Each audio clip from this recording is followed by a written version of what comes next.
ఏం కావాలి మీకు? రామాలయాన్ని మీ అబ్బాయి నుండి రక్షించండి. ఈ సమస్య మీకు అర్థం అవ్వాలంటే మీకు ఒక చిన్న కథ చెప్పాలి.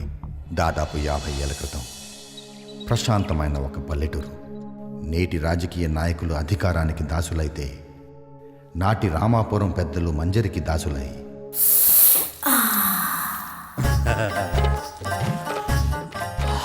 మల్లెపూల మజా. ఈయన కూడా వచ్చాడా? కుర్ర కుంకలకి మాతో పోటీనా?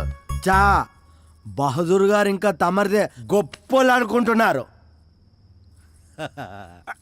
ఇంతకి ఏం తెచ్చారో చూడు. అబ్బా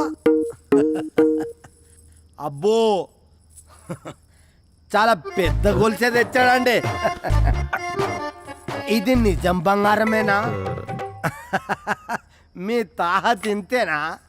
కాసుల పేర్లు పెట్టుకొని కూర్చున్నాం ఇక్కడ.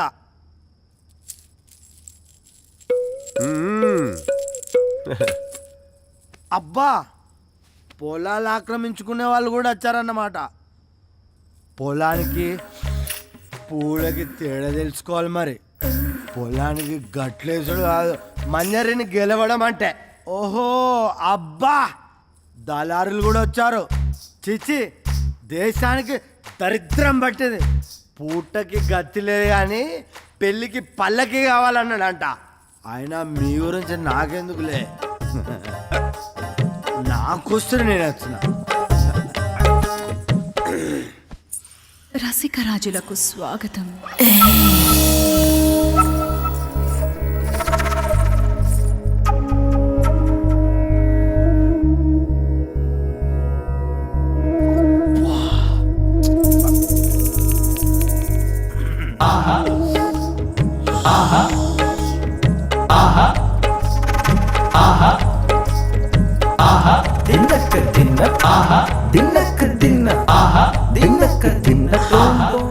ఎవరు గొప్ప వారికే పక్క.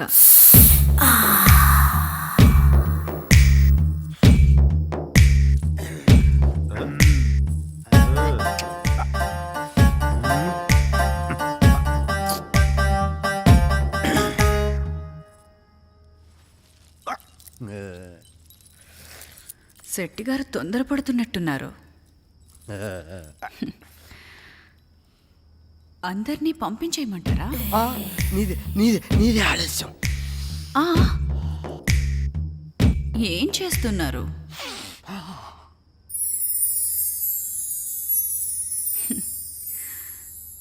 మిగతా బావల మనసు చూడాలి కదా.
అందరివి ఇంచుమించు సమానమే. నిర్ణయం ఎలా? పనిచేస్తే పరువుకి పరీక్ష పడితే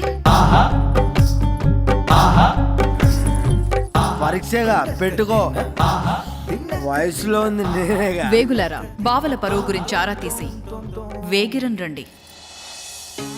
వేగుల ఆరాలో అప్పటికి ఏ బలహీనతలు లేని ప్రజలు ఏ స్వార్థం లేకుండా దానం చేసే నరసింహ అనే 2 ఎకరాల రైతు గొప్పవాడు అని చెప్పారు.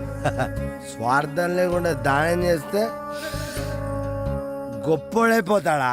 పక్క దక్కే ఋషుడిక్కడ లేడనుకుంటా.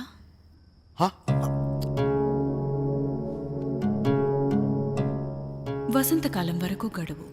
అప్పట్లోగా మీలో ఎవరు గొప్ప తేల్చుకోండి. వసంతకాలం దాకా కావాలా? ఆ పైన నరసింహానికి కబురెళ్తుంది. సరే ఏం చేస్తాం? గడువుల్లోగా ఎలాగైనా గొప్ప అనిపించుకోవాలని పెద్దలు రకరకాల దానాలు మొదలుపెట్టారు. వస్త్రదానమని, సరుకుల దానమని, అన్నదానమని, చివరికి మద్యం కూడా దానం అయిపోయింది. రోజు రోజుకి పోటీ పెరిగిపోయింది. ప్రజలు వృత్తులు మానేసి ఉచితానికి, మద్యానికి బానిసలయ్యారు. ఇదంతా చూస్తున్న మంచితనానికి పిచ్చెక్కినట్టయింది. వసంతకాలం రానే వచ్చింది. వసంతకాలం వచ్చింది, అమ్మాయి రాదే. ఏం శెట్టి గారు, ఈసారైనా గెలుస్తారా లేక పస్తేనా? నీదే ఆలస్యం. మళ్ళీ పూలతోనే ఆడుకుంటున్నారు శెట్టి గారు. అరే పట్టి జారిపోయింది, కట్టన గట్టిగా. ఇది పెట్టి సరిపెట్టుకుంటారా?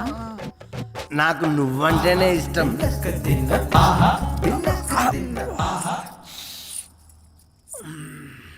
ఈసారి వేగుల ఆరాలో వ్యసనాలకు బానిసలైన ప్రజలు సారా అందించిన చెంగల్ రాయుడుని గొప్పోడన్నారు. సాధించావు చెంగల్ రాయుడు బావా. పోటీలో గెలిచిన చెంగల్ రాయుడు మంజిరి దక్కిందని మద్యం పంపిణీ మానేస్తే మిగిలిన వారు ఉపయోగం లేని దానం వృధా అని మానేశారు. 60 బస్తాల బియ్యం, పప్పులు, ఉప్పులు ఉచితంగా ఇచ్చినా చివరికి సారా కాసుకున్న వాడికి పనేది. రేపటి నుంచి ధరలు 2 ఇంతలు కాదు 3 ఇంతలు పెంచుతాడు ఈ శెట్టి. సుఖాలకి అలవాటు పడ్డ ప్రజలకి నరకం మొదలైంది. దొంగతనాలు పెరిగాయి, హత్యలు మొదలయ్యాయి. ఈ రావణ కాష్టంలో మంచితనానికి మరణం తప్పలేదు. నరసింహం కూడా హత్యకి గురయ్యారు. ఆయన కొడుకునైనా నేను ఆ గొడవల్లోనే గుడ్డివాడినయ్యాను. దిక్కులేని వాళ్ళకి దేవుడే దిక్కు అంటారు. పురాణాల్లో ప్రహ్లాదుడు హిరణ్య కశ్యపుడి అజ్ఞానాన్ని ప్రశ్నిస్తే పట్నం నుండి చదువు పూర్తి చేసుకొచ్చిన పెద్దయ్య తండ్రి చెంగల్ రాయుడి స్వార్థాన్ని ఊరి పెద్దల్ని నిలదీశాడు. ఈ గొడవల్లో ఒంటరి వాళ్ళైన మాలాంటి వాళ్ళందరినీ చేరదీసి పెద్దయ్య రామాలయం మొదలుపెట్టారు. మాకు దేవుడయ్యాడు. స్వార్థంతో చేసిన దానం ఈరోజు కాకపోయినా రేపు చెడు చేస్తుందని, తన పరిధిలో దానం ఇచ్చే వారికి స్వార్థం ఉండకూడదని నియమం పెట్టుకున్నాడు. కాలం గడిచే కొద్దీ ఈ నియమానికి పరీక్ష పెరిగింది. పెద్దయ్య ఆస్తి కరిగిపోయింది. దాతలు కరువయ్యారు. ఉన్నదంతా ఊడి చేసుకుని ఊర్వంక చూస్తారా? పెద్ద ఆయనకున్న మంచి పేరును వాడుకుని రాజకీయాల్లో ఎదగాలని మీ అబ్బాయి కూడా ఎంత కావాలంటే అంత ఇస్తాను, రామాలయం పేరు తీసేసి మా నాన్నగారి పేరు పెట్టమని అడిగాడు. పెద్దాయన కాదన్నాడు. అది మీ అబ్బాయికి నచ్చలేదు. పెద్దయ్య ఇవాళ రేపు అన్నట్టున్నాడు. మేము మీ అబ్బాయిని ఆపలేము.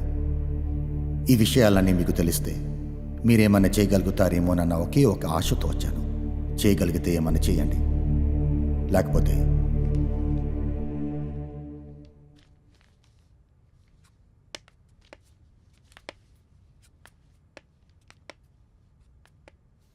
ఆఖరిగా ఒక్క మాట. నాయకులు 3 రకాలు. నేనున్నానని నిలబడి సమాజాన్ని నడిపించేవాడు మొదటి రకం. గెలిచిన మర్నాడే సమాజాన్ని నీ చావు నువ్వు చావుమని తన సుఖాల్ని చూసుకునేవాడు రెండో రకం. వెంబడే వస్తుంది కదా అని సమాజంతో వ్యభిచారం చేయించేవాడు మూడో రకం. మీ అబ్బాయి ఏ రకం నాయకుడు అవ్వాలనుకుంటారో మీ ఇష్టం.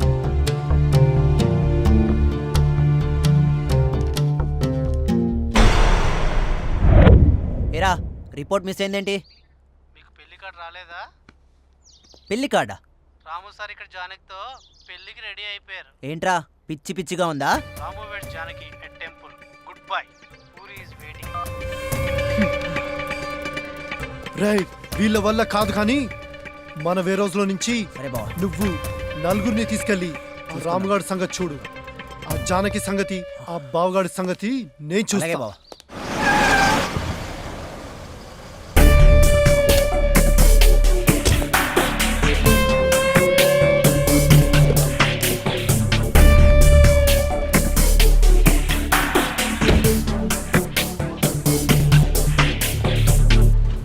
ఏంటే నువ్వు మీ అన్నయ్యగాడు డ్రామా చేస్తున్నారా? ఇప్పుడు నిన్ను తీసుకెళ్తా. ఆ రాముగాడు మీ అన్నయ్యగాడు ఏం తారో చూస్తా. ఏంటి? క్లైమాక్స్కి వచ్చామా రాజా? అవును శ్రీ. చూడు రాజా, క్లైమాక్స్ ఫైట్ అన్నాక ఒక 100 మంది తెల్ల రౌడీలు 100 మంది నల్ల రౌడీలను పెట్టి తీయకపోతే నేను ఒప్పుకోనయ్యా. ఇది చిన్న సినిమా శ్రీ. అసలు మనం క్లైమాక్స్ ఫైట్ తీయట్లా, కొంచెం సింపుల్గా వెళ్దామని. రాజా, చిన్న సినిమా అయినా పెద్ద సినిమా అయినా ఫైట్ లేకపోతే తెలుగు ఆడియన్స్ ఫీల్ అవుతారయ్యా. నీకు సిచ్యువేషన్ కూడా ఉంది, యూజ్ ఇట్ యా. సరే, నువ్వు చెప్తున్నావు కాబట్టి నీ కోసం ఒక ఫైట్ డిజైన్ చేస్తా.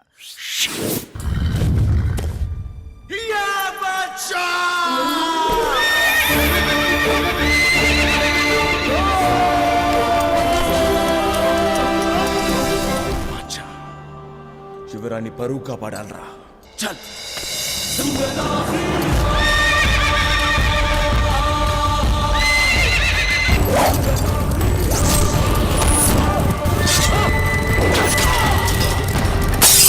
అబ్బో, లైట్ వేసి ఫైట్ అంటావేంటి రాజా? 2 కోట్లకు లైట్ కాక ఫైట్ వస్తుందా నీ? ఇది లైట్ ఫైట్, అసలు క్లైమాక్స్ ఇది. ఇండియా వెళ్లకుండా ఆపడానికి ట్రై చేస్తున్నావా? ఆపడానికి కాదు, ఒకసారి ఆలోచించమని అడగడానికి వచ్చాను. ఏంట్రా ఆలోచించేది? ఆ ముసలాడు మూలన పడ్డ సిద్ధాంతాలు వదిలిపెట్టి నేనడిగింది ఆలోచించుంటే రేపు ఎలక్షన్స్లో గెలవగానే ఆ పాతిళ్ళు పడేసి పెద్ద బిల్డింగ్ కట్టించుండేవాణ్ణి. మరి ఓడిపోతే? అయినా నీకు కావాల్సిన రామాలయం కాదు, పెద్ద అయినా ఆయన పేరుతో పడే ఓట్లు. నీ గెలుపు, నీ ఓటమి అంతా నీ స్వార్థమే. ఉపయోగం లేని మంచితనం ఎవ్వడికి అవసరం లేదురా. అందుకే కళ్ళు లేని నీ బాబు తప్ప కళ్ళున్న వాడెవడు ఆ రామాలయం వైపు చూడ్డం లేదు. అంతా అవకాశాన్ని అందిపుచ్చుకోవడం, ఎదగడం అంతే. నిజమే, కానీ పాపం ముసలానికి ఏం తెలుసు ఈ లోకంలో స్వార్థం లేని మనుషులు ఇంకా లేరని, ఆశపడటం అనవసరం అని. నువ్వు రాజకీయాల్లోకి ఎదగాలనే స్వార్థంతో రామాలయానికి 50 లక్షలు ఇవ్వడానికి చూసావు. నేను మా నాన్నకిచ్చిన మాట కోసం రామాలయాన్ని, పెద్ద ఆయన్ని ఎలాగైనా దక్కించుకోవాలనే స్వార్థంతో ప్రేమించి నీ చెల్లిని కూడా వదులుకోవడానికి సిద్ధపడ్డాను. కొందరి స్వార్థం రామాలయం పుట్టుకకు కారణం అయితే నీ స్వార్థం అదే రామాలయం చంపేసింది.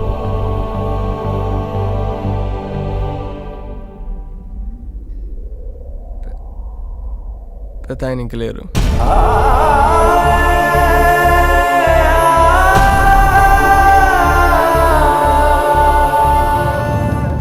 ఇక్కడ జరుగుతున్న దానికి 2 పరిష్కారాలు. 1 నేను డబ్బు సంపాదించడం, లేదా 2 నీ మార్పు. కానీ ఈ 2 కాలంతోనే ముడిపడి ఉన్నాయి. ప్లాన్ చేస్తే రావు.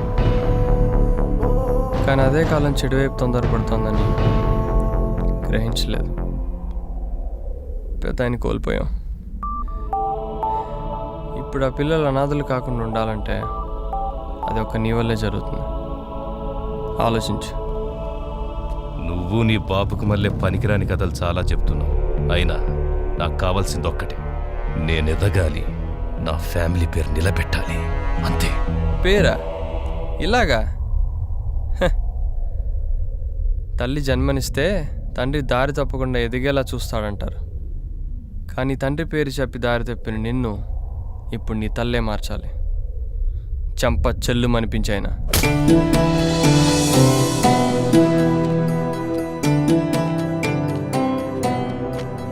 ఎవరు?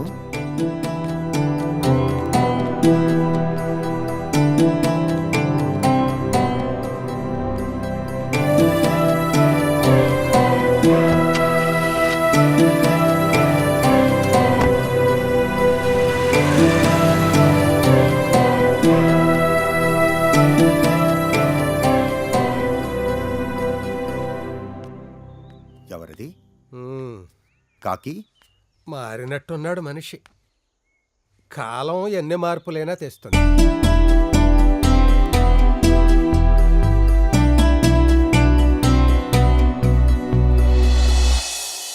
టాంగే గారు హిస్టరీ క్రియేట్ చేసేటట్టున్నారు సార్. ఒక చిన్న సినిమాతో ఇండస్ట్రీ రికార్డ్స్. అవునా? వింటానికి ఎంత అందంగా ఉందండి. వస్తాను సార్. సక్సెస్ పార్టీ అది US లో ప్లాన్ చేయండి సార్. అది మన ఫ్యామిలీ చూద్దాం అంటున్నారు. నువ్వు పద Raja. Good night sir. Raja, tomorrow will go through minutes. Yes sir. Okay sir. Sir bye bye. Dange గారికి భలే కథ చెప్పు. చేప చిక్కాలంటే ఎరచాలు, మరి డాంగే చిక్కాలంటే రాజా 50 days US లో 10 days ఇండియాలో 50 years బ్యాక్ ఫ్లాష్ బ్యాక్ ఒక ఐటమ్ సాంగ్ బాలు గారు పాడిన పాట. ఇవన్నీ 2 కోట్లకు వస్తాయంటే నువ్వెలా నమ్మేవరా? 2 అని చెప్పడం 20 కీట్ చేయడం. అమ్మన రాజా అట్లీస్ట్ డాంగే గారు లక్కీ 20 దగ్గర ఆపు. అన్లిమిటెడ్ చేయాలా? ప్లాన్ అదే, చిన్న సినిమా, unlimited budget. Raja 365 days function 25 lakhs people మధ్యలో విజయవాడలో చేద్దాం. We must celebrate the victory. Just joke. ఏది అన్లిమిటెడా విక్టరీయా? రైస్. డాంగే గారు రూల్ తీరిపోద్ది. Production number 1 closed.